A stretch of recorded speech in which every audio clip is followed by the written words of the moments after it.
That's some strong. Yet it's the most widely used chemical in the world. If controlled, it will polish metal, but if unleashed, it will dissolve it in seconds. Once it gets on your skin, you're burnt. From the depths of the Earth's core to the depths of your stomach, this chemical is a cut above the rest. Now, acid on Modern Marvels.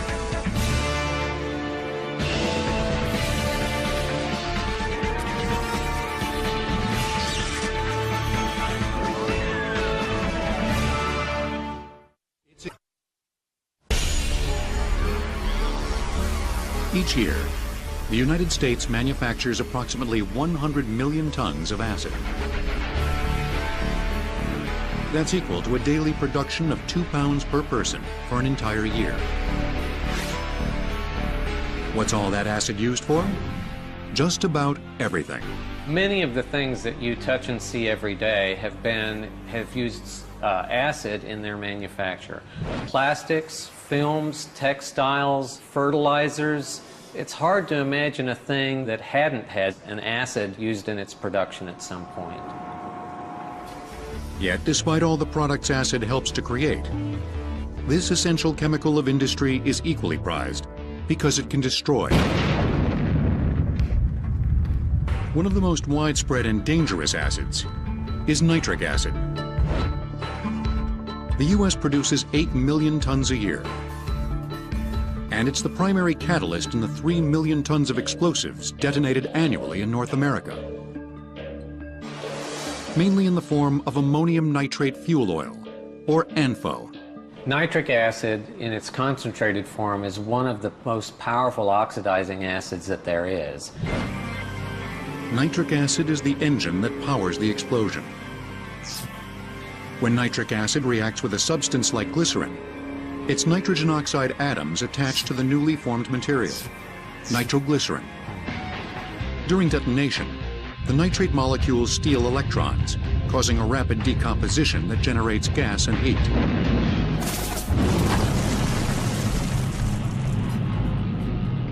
ANFO is the leading explosive used in civil construction.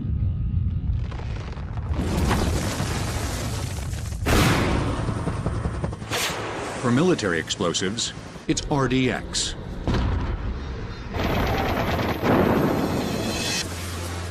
RDX detonates with more than twice the explosive velocity of ANFO. It's the key ingredient in over 5 dozen explosive formulations used by the U.S. Armed Forces. The Holston Army Ammunition Plant in Kingsport, Tennessee, is the largest supplier of high-performance explosives for the military. Keeping pace with demand requires vast amounts of nitric acid. Armored in protective clothing, workers prepare to offload 180,000 pounds of nitric acid, which will be used to synthesize RDX. The nitric acid that we're offloading is what we consider concentrated nitric acid. It's 98% nitric acid with a small amount of water. Mechanic Jackie Emmert has worked around this hazardous chemical for over 2 decades. You better not take it for granted, because if you do, you'll pay for it. You don't get a second chance. Once it gets on your skin, you're burnt. It eats down into your skin till they get something on it to stop it. It probably just burn onto the bone. Once the nitric acid is safely stored away, it will serve as a key component in manufacturing RDX. Inside an 8-foot-tall nitration tank, nitric acid is mixed with hexamine and several additional chemicals. The mix is heated to 150 degrees Fahrenheit and agitated at 140 RPMs. In 40 minutes, the chemical cocktail crystallizes into RDX. This volatile ingredient, born from acid, will now serve as the engine for 70 different types of explosives.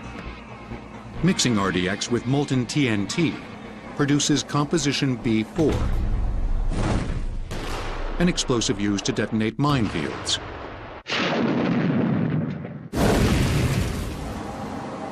We have RDX and molten TNT that go into a mix kettle just like you would mix a cake batter, and then it's dropped to a pellet pot and onto a stainless steel belt.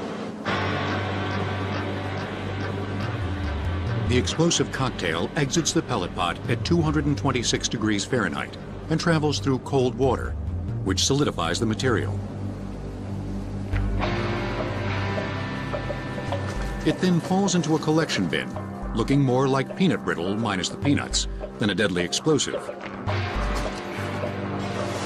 Handling it from here is not for the faint of heart. It can be impact sensitive, but that would mean taking a hammer and putting it on a rock and hitting it with a hammer. That would be dangerous, but the way we handle it, it is very stable product. In addition to Composition B4, Holston also produces C4, a general-purpose explosive, strong enough to blast through a steel door. What we're going to be demonstrating today is about 70 grams of our product. The C4 is packed inside a 16-ounce cup and placed on top of a 1/4 inch thick steel plate. Fire in the hole! And this is the demonstration with a 1/4 inch boiler plate steel after 70 grams of material. A closer look reveals that the force of the explosion imprinted the number 16 from the cup onto the steel plate. Despite the fact that nitric acid is a central ingredient in nearly every explosive cocktail, most of it goes toward the production of ammonium nitrate fertilizer. The U.S. makes 2.5 million tons every year. But even in fertilizer, nitric acid's explosive potential never stays dormant. Ammonium nitrate is a popular fertilizer, but it can also be used as an oxidizer for explosives. In that case, it has to be mixed with a fuel, in this case, powdered zinc. Just a little bit of water will get it started. A simple drop of water starts a chemical reaction that ignites the mixture.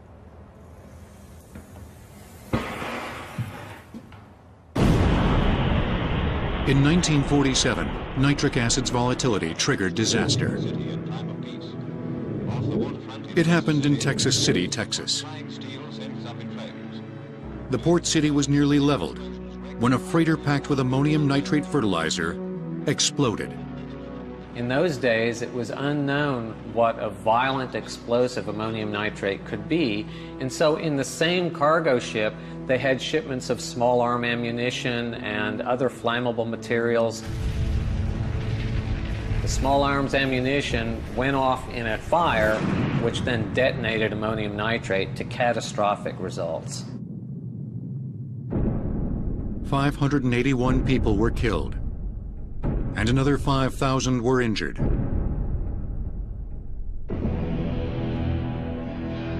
The Texas City disaster is considered the worst industrial accident in the history of the United States. Although nitric acid is a powerful chemical, there's another acid that's even stronger: sulfuric acid. Roughly 40 million tons is produced a year, making it the leading chemical manufactured in the United States. Sulfuric acid is used in such a wide variety of industrial applications that often a country's productivity can be measured in terms of the tons of sulfuric acid produced each year. Sulfuric acid is classified as a strong acid because it contains a high concentration of hydrogen ions. The pH scale measures the strength of an acid. Water, which is a neutral liquid, has a pH of 7. A pH with a number greater than 7 is a base, while a pH with a number less than 7 is an acid. Each number less than neutral contains 10 times the hydrogen ions of the next greater number. Therefore, concentrated sulfuric acid, which has a pH of 1, is 100,000 times more acidic than saliva, which has a pH of 6. As with all strong acids, when sulfuric acid is added to water or a base, its hydrogen ions break off, generating heat. The heat from the dissociation is being absorbed by a relatively small amount of water, and the solution is getting so hot that it actually melts the plastic cup as well as the dropper, And this is why you don't want to add water to acid. Besides being a strong acid, sulfuric acid is also highly corrosive to most metals, including aluminum. I've got aluminum foil here and sulfuric acid.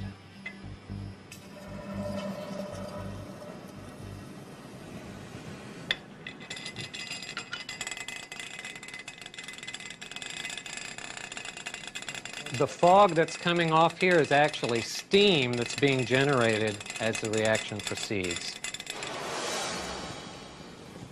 None of the aluminum foil remains.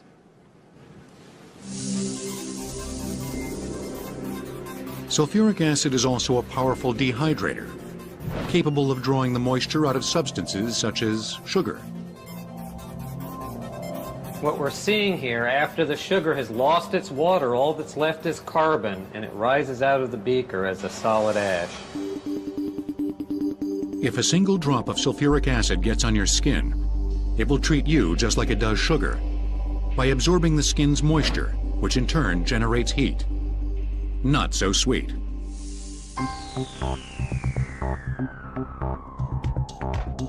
In Mulberry, Florida, the Mosaic Company produces sulfuric acid on a massive scale. If a drop is dangerous, well, you do the math. We produce 35,000 tons a day of sulfuric acid. If we were to put that in perspective, an average automobile weighs about 2 tons. That would be like 17,000 automobiles parked in the parking lot every day. But sulfuric acid is used in the petroleum industry, bleaching industry, pulp and paper industries. It is used to clean the large vats in beer production so that each batch of beer tastes the same as it did previous. Regardless of sulfuric acid's end use, it begins with, well, sulfur, of course. At Mosaic, it arrives by rail car. Sulfur is a solid state at ambient temperatures. We have to heat it up to approximately 270 degrees Fahrenheit. Transforming molten sulfur into sulfuric acid starts by spraying it through a sulfur gun that expels it into a furnace. At 2055 degrees Fahrenheit, the sulfur combusts with oxygen to form sulfur dioxide gas. From there, the sulfur dioxide travels to a converter. Combined with oxygen, it passes through a catalyst that gradually converts it into sulfur trioxide. The sulfur trioxide then enters an absorption tower, where it's combined with water in a sulfuric acid solution, creating additional sulfuric acid. Since the reaction of water and sulfuric acid produces heat, the tower is constantly monitored and controlled.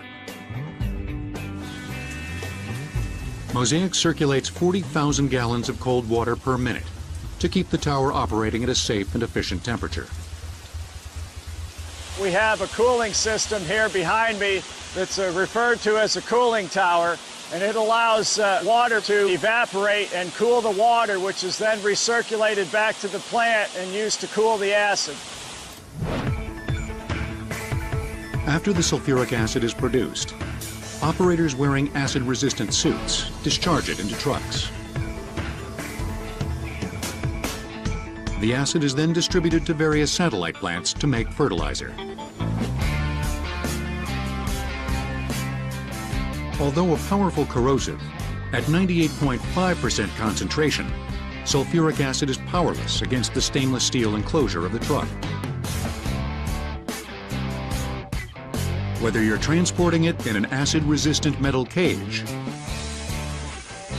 or handling it in a protective acid suit, keeping this corrosive chemical off your body is always a chief concern. But what exactly will acid do to skin and bones? The answer will give you some food for thought. Ever wonder why your eyes water and burn around cut onions? Onions are high in sulfur and emit a gas that reacts with the moisture in your eyes, forming a solution of sulfuric acid. Tears help to dilute the acid. Acid will return on Modern Marvels.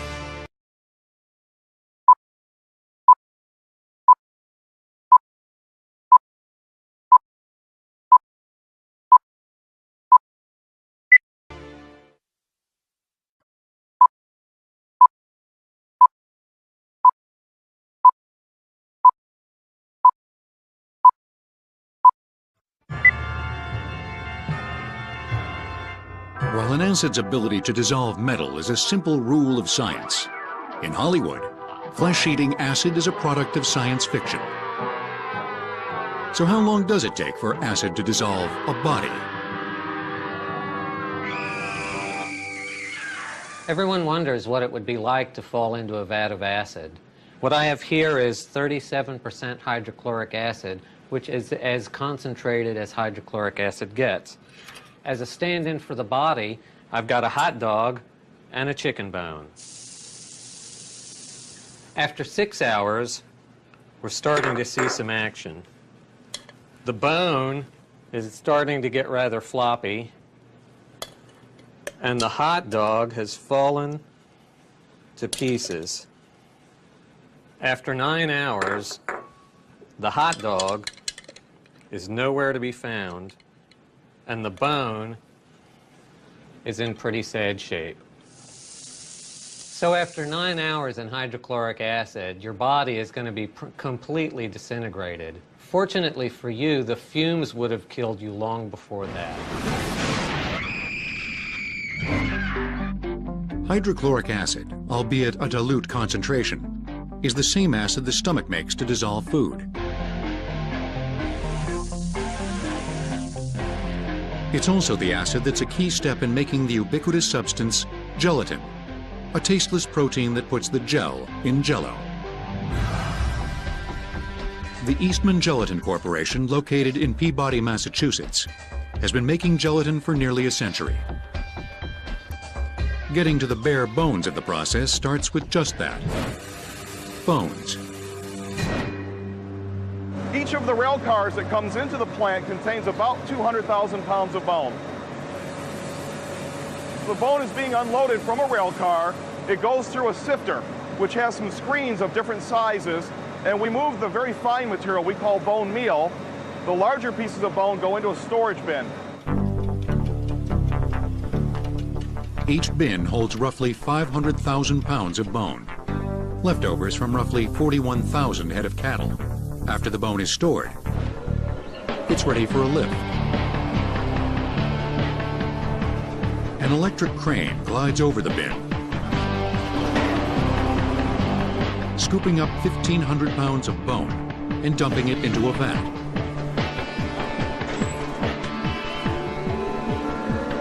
When the vat is filled with 33,000 pounds of bone chips, it's time to bring on the acid.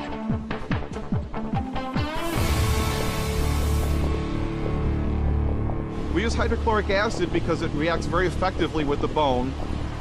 The hydrochloric acid is removing the minerals from the bone. The minerals are essentially the concrete in the reinforced concrete. And we're reacting with that, removing the minerals, leaving behind the rebar. The rebar is the protein which we're going to make the gelatin out of.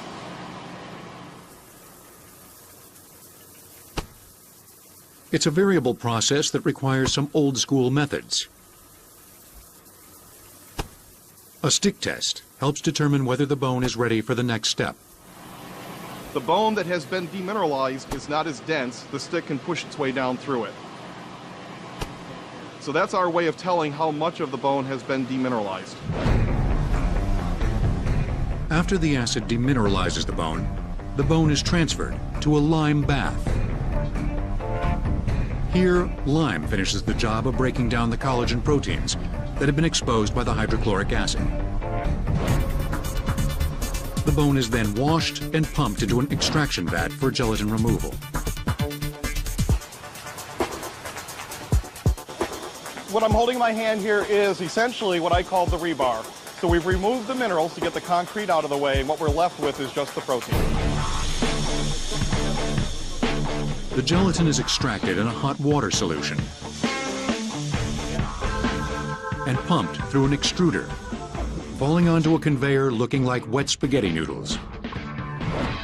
What I'm holding in my hand here is 30% gelatin and 70% water. As soon as you put it in your mouth, it would melt and it have no flavor at all. The gelatin is then cooked until it's bone dry, cut into granules, boxed and shipped.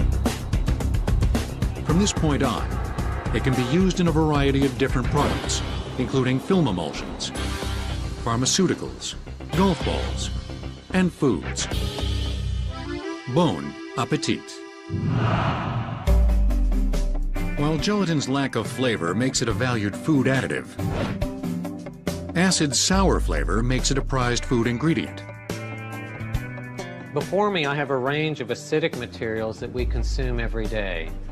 Oranges, which contain citric acid, will have a pH of about 3.8. Ginger ale, which also contains citric acid, has a pH of about 3. A cola contains phosphoric acid, and it's going to be about 2.6. And finally, we have red wine vinegar, which is the most acidic of these materials. And as with all acids, vinegar has a wonderful sour taste. Vinegar is hardly deemed a refreshing beverage, but Americans consume more than 6 million tons of it a year. One of the oldest and largest commercial manufacturers of vinegar is Heinz. Here at the Heinz plant in Holland, Michigan, making vinegar starts with a whole lot of spirits. We get grain source alcohol made only from grain corn, shipped to us in 30,000-gallon rail cars, and it comes in at 190 proof, which is 95% alcohol. Considering that alcohol is flammable at 100 proof, you might want to choose another spot for a cigarette break. The alcohol is offloaded into a storage tank and then pumped into a series of 18,000-gallon mash tanks, where it's added to water, producing a 13.5% concentration.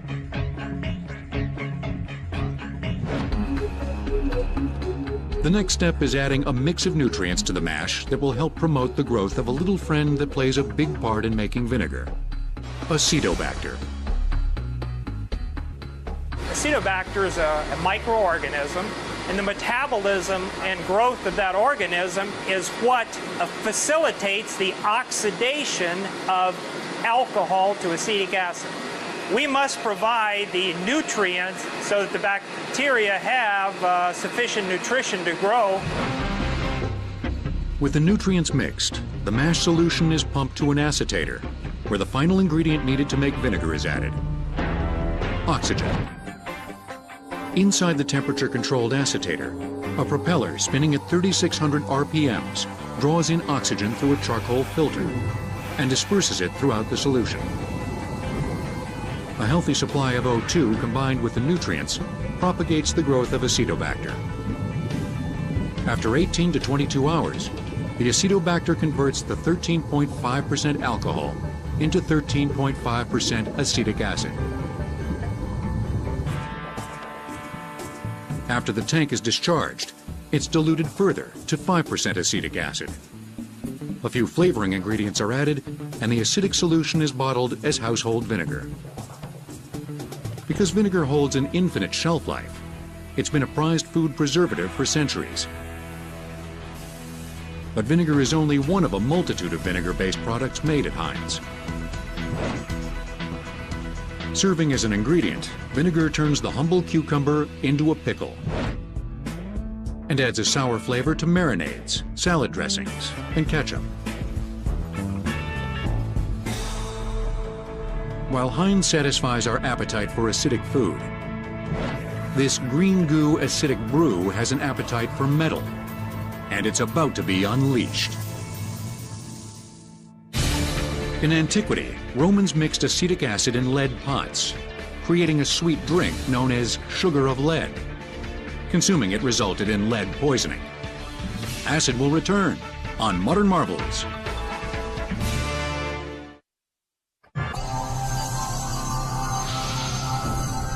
It envelops marvels of engineering.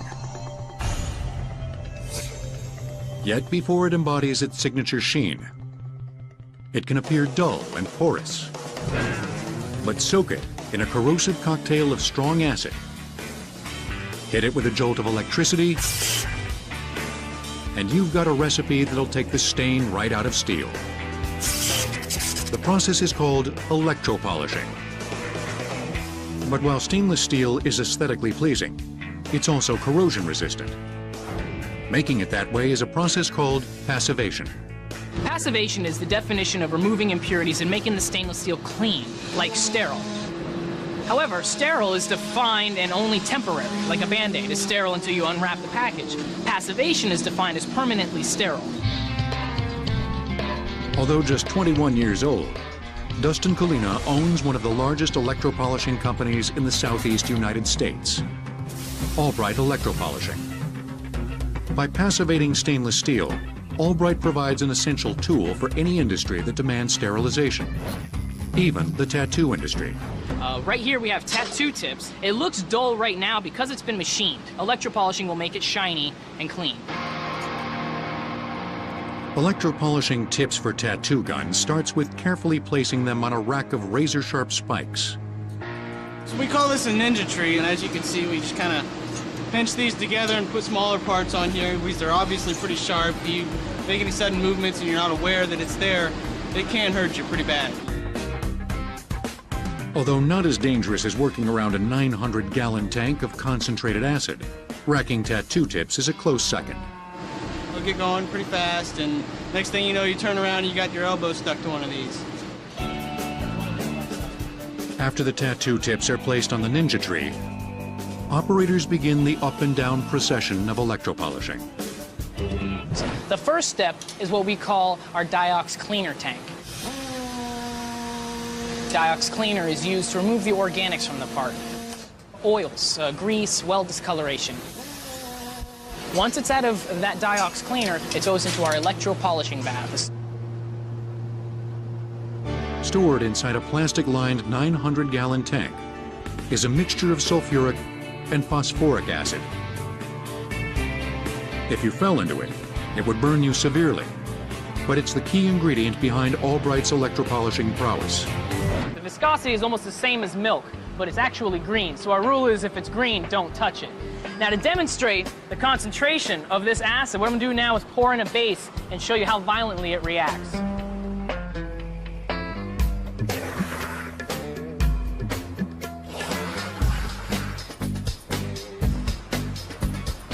That's some strong.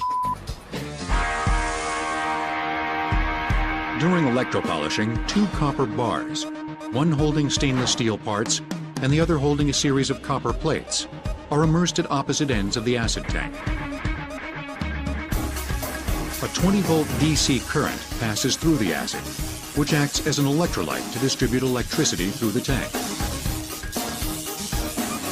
As electricity flows through the bars, an ionic charge microscopically etches the metal, exposing a layer of chromium in the alloy.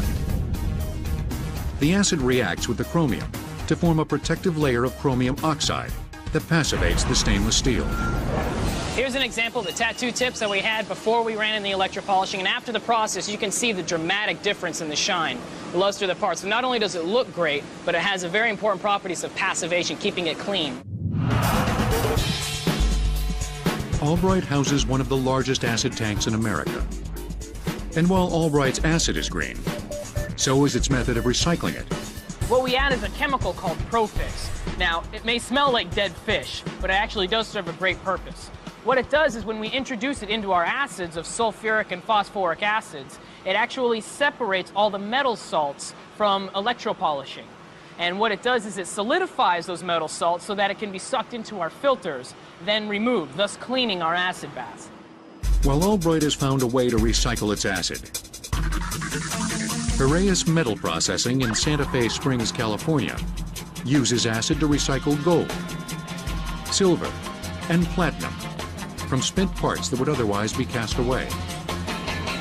What we do here at Heraeus is hydrometallurgy at its finest. Using acids, this plant facility here will produce over 1 million troy ounces per year of precious metals from various recycling and recovery operations. Since the metal retains its purity and value, it can be reused to manufacture more of the same parts from which it was recycled. Most of the precious metal Heraeus recovers is platinum. The general public would not be aware of how many aspects of their modern life are impacted by platinum in production. Literally 100% of all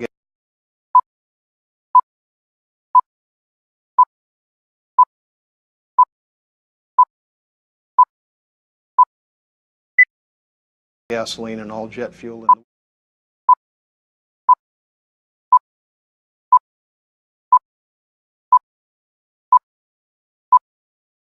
world is manufactured using a platinum and, in many cases, a palladium catalyst. But recovering those trace amounts of platinum from spent catalysts equates to searching for a very small needle in a very large haystack. Normal average reforming catalyst will contain 0.3 weight% of platinum content per pound of actual catalyst. So in this drum, for example, we have approximately 400 pounds of catalyst at a 0.3% platinum content. Using today's precious metal value, this drum holds approximately $24,000 worth of platinum. Isolating the platinum from the 99.7% of unwanted material starts with removing oversized debris. After the catalyst is screened, it's fed into a tank of sulfuric acid. The sulfuric acid will completely dissolve the alumina substrate, but completely leaves the platinum untouched. The platinum is in a solid at the bottom of the tank. The solid is then sent to the general refinery area at Heraeus, where the last remaining impurities must be removed. It is sort of like solving a mystery. You have to eliminate all the suspects, the chrome and the nickel and the other things, to make sure that you have a pure product. The chemical employed to unravel the mystery is a mixture of strong acids, which forms the only acid cocktail capable of dissolving precious metal: aqua regia. Medieval alchemists believed aqua regia presaged an even more wondrous substance, one that would turn inexpensive metals into gold: the Philosopher's Stone. The elusive substance is still waiting to be discovered. Well, if you mix hydrochloric acid and nitric acid in the right ratio, you will generate aqua regia. And I can show this, for example, with a little bit of copper, which is precious by itself as well, not as precious as platinum, for example. But you can see this when I drop this here into hydrochloric acid, there's not a lot of stuff happening here. But as soon as you add the nitric acid, you will see a change. Our goal is with aqua regia to bring everything in solution in order to apply our separation techniques.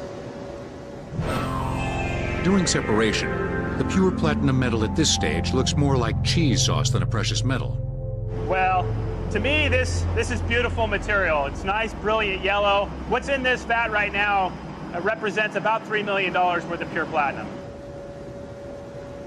In the end, the platinum emerges in the form of a sponge. This is platinum sponge. To the average layperson coming across material like this, they would call for the janitor and have it swept up and thrown away. To us, this is platinum, and this is worth over $1,250 per ounce in today's market. Acid helps Heraeus recycle over 62,000 pounds of precious metal a year. But perhaps more importantly, acid helps stabilize the market price of these vital, yet finite materials. While acid's corrosive power makes it a tool of industry, its vapors were once used as a tool of war. And the same acid that wreaked havoc in the trenches of World War I now helps fabricate a myriad of products we can't live without. Acid rain is a combination of nitric and sulfuric acid and has roughly the same pH as tomato juice. Acid will return on Modern Marvels.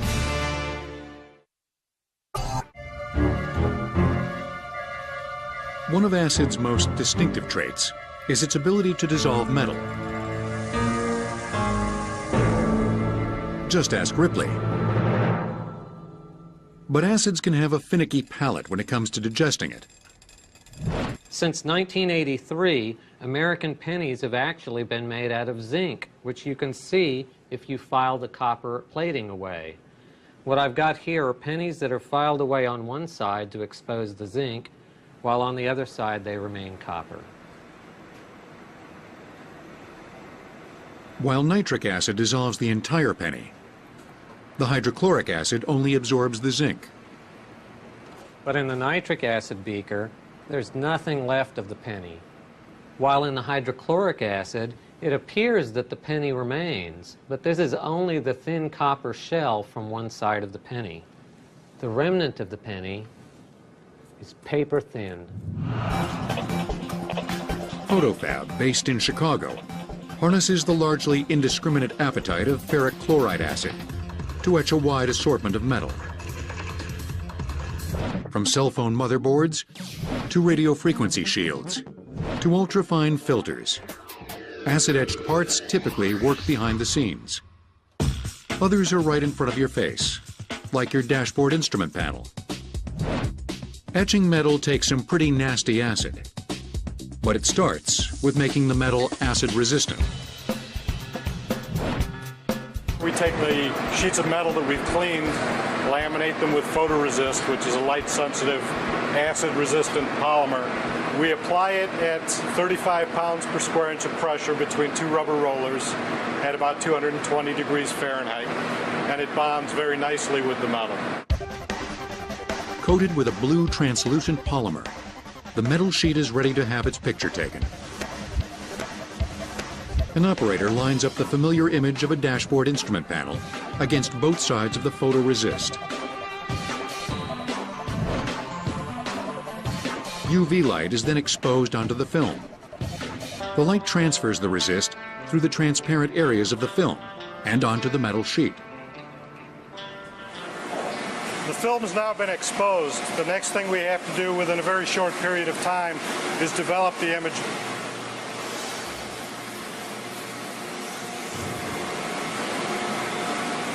Now you can see the areas that have been developed away are bare metal. The photoresist is protecting the rest of the sheet from the acid. And that bare metal will serve as a snack for ferric chloride acid. The sheet is placed onto a conveyor belt, which carries it into a hermetically sealed acid etching machine. As the sheet enters the machine, a pair of 220 horsepower motors pump acid from a 300-gallon reservoir through a series of nozzles housed on a spray manifold. The acid exits the nozzles at 60 pounds per square inch, gradually eating through the unprotected areas on the sheet. After etching, the photoresist is removed, and a sparkling new instrument panel is ready for your dashboard. Whether etching an instrument panel or your favorite TV show's logo, the chlorine and ferric chloride acid gradually loses its potency. To extend its use, Photofab spikes it with hydrochloric acid, also known as muriatic acid. Muriatic acid by itself, in the form that we buy it, is extremely hazardous. It will do a very good job of dissolving your skin and do a lot of permanent injury to people. Anyone doing the transfer does have to wear a full respirator, full face shield, and full gloves and apron, just because this stuff is so nasty. During World War I, soldiers learned firsthand about the dangers of inhaling hydrochloric acid fumes. The battlefield gases of World War I, mustard gas and phosgene gas, turn into hydrochloric acid in the mucous membranes and the linings of the lung. The lungs respond by trying to dilute that acid to protect the tissues, but in doing so, the lung fills up with fluid, and very shortly, the soldier is unable to breathe. In the acid etching process, both hydrochloric and ferric acid fumes are removed and cleaned before being discharged into the atmosphere. Although it carries inherent dangers, acid's unmatched precision makes it a necessary evil in manufacturing components that make up our fabricated world. While acid fumes can wreak havoc on your eyes and lungs, these steaming acid pools are a tourist attraction. Within these acidic bubbling springs, scientists have discovered mysterious life forms that could revolutionize future technology. In the Middle Ages, goldsmiths used acid to decorate armor, one of the earliest known applications of acid etching. Acid will return on Modern Marvels.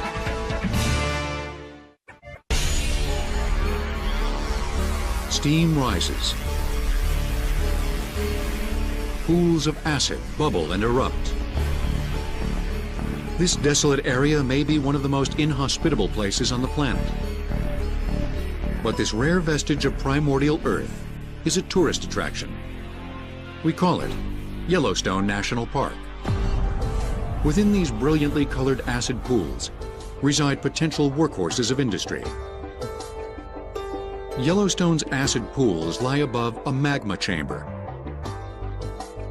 When water percolates through the ground, it mixes with volcanic rock deposits, becoming acidic. The magma heats the water, which rises back up, forming acidic pools, streams, and geysers. Some of the acidic hot springs here impart an allure that masks their danger. More people have died in Yellowstone due to thermal pools than from bear attacks. This particular pool looks very inviting, looks very much like a spa, but in reality, it's high temperature, it's acidic, and this is not something that you're going to want to jump into. While Yellowstone's thermal pools will destroy the cells of most living creatures, they're not completely void of life. Residing in their scorching acidic waters are colonies of microbes called thermoacidophiles. Scientists brave the dangerous waters to study these ancient life forms. The gloves are a basic safety precaution because we don't know what the pH and the temperature of the water could be, so it could be potentially hazardous to your skin. And for temperature, we read about 45 degrees Celsius and pH of about 2.7. That's roughly 100 times too acidic for fish to survive. What you see here is a mat of an alga that's a eukaryotic alga, and it's called Cyanidium, and it's uniquely adapted to the acidic, high-temperature regions of this particular spring. No other photosynthetic organism is able to compete and survive in those conditions. Thermoacidophiles like Cyanidium survive in these extreme conditions by generating special enzymes that protect their cells from decaying in the superheated acidic water. The discovery of these unique enzymes has ensured that thermoacidophiles won't be written off as simply scientific curiosities. If a microorganism can live at a very high temperature or a very low pH, then it's not a large leap to believe that it's making enzymes that can also survive under those conditions, and those same enzymes may have application in industrial processes. Yellowstone is only one of several thermoacidophile hotspots.